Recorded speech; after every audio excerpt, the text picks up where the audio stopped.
Genesis 3 verse 9. Nang magkasala ang unang tao, sinong hinanap ng Diyos? Where are you? Sino? Si Adam. Sinong kinwestiyon ng Diyos? Ano nangyari? Si Adam. Kung nagalit man ng Diyos dyan, sinong pinagalitan ng Diyos? Si Adan. Eto, sino ba ang unang kumain ng prutas na ipinagpapawal na kanin? Si Eva. Inalok lang niya si Adan. Kaya nga, maintindihan mo siguro yung reaksyon ni Adan. Ba't ako? Yung babae, siya nag-alok sa akin. Pero isipin po ninyo, ha? Sino unang hinanap? Sino unang kinwestiyon? Sino unang parang pinagsabihan?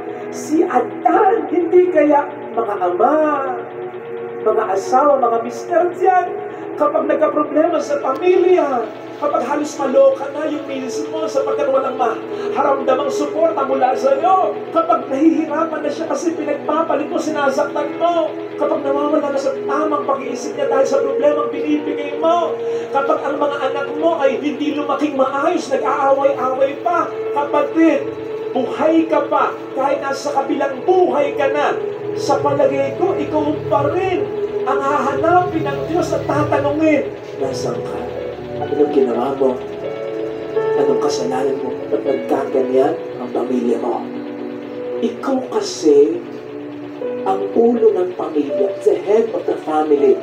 Ang katawan mabubuhay ng walang kamay, ng walang paa, pero hindi ng walang ulo. Patay ang katawan na walang ulo. Ang simbahan parang katawan.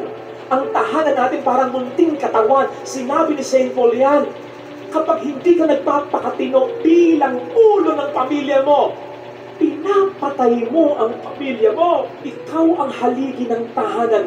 Bago magkaroon ng pinto, ng bintana, bago magkaroon ng bubong, bago magkaroon ng anumang dekorasyon, haligi muna. Bago mabuo ang pangarap ng tahanan, haligi muna. Bago bumuo ng pangarap ang misis mo, bago mangarap ang mga anak mo, sana ganito, sana ganon, ikaw muna. Sa'yo sila magtatayo ng pangarap nila. Paano sila mangangarap kung hindi ka tumutupad sa iyong obligasyon? Don't get it wrong. Kahit wala ka, kahit irresponsable ka, kakayanin nila.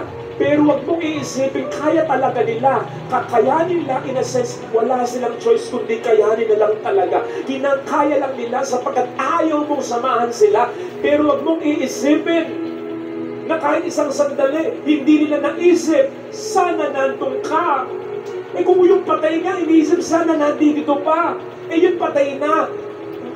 Matatanggap na yun kahit papaano lang, di ba? Pero yung ikaw ay buhay, tapos makikita ka nila sa piling pa ng iba. Huwag mong isipin, hindi ka nila hinahanap.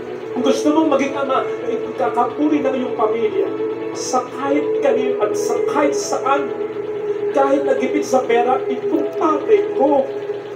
Kahit mayaman kayo, proud pa rin ako sa tatay ko. Kung meron kang anak na lalaki, ikaw ang magiging pinakamodel. Gusto ko maging tatay ko. Kung ikaw ay isang ama na meron kang anak na babae, na ikaw ang magiging standard niya. Gusto ko, pag nag-asawa ako katulad ng tatay ko. Gusto mo ba na mag-asawa na lang yung anak mong babae ng kahit sino? Sapagkat ikaw kahit ano ka na lang din?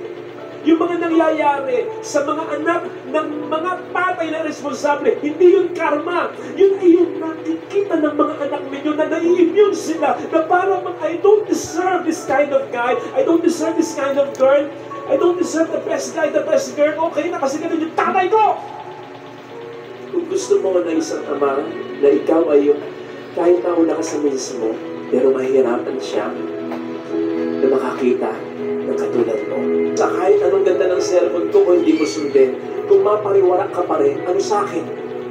Pero kapag ikaw ay mayroong anak na mapariwara dahil sa'yo, kahit sa kabilang buhay, hindi ka patatahimikin ng kalooban mo, mahirap talaga maging isang tunay na ama.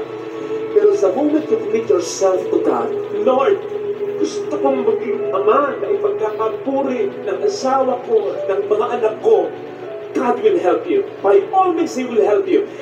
Nasa Biblia, hindi ko lang maalala kung saan hindi diringgin ng Diyos ang panalangin ng isang mister na malupit sa kanyang asawa.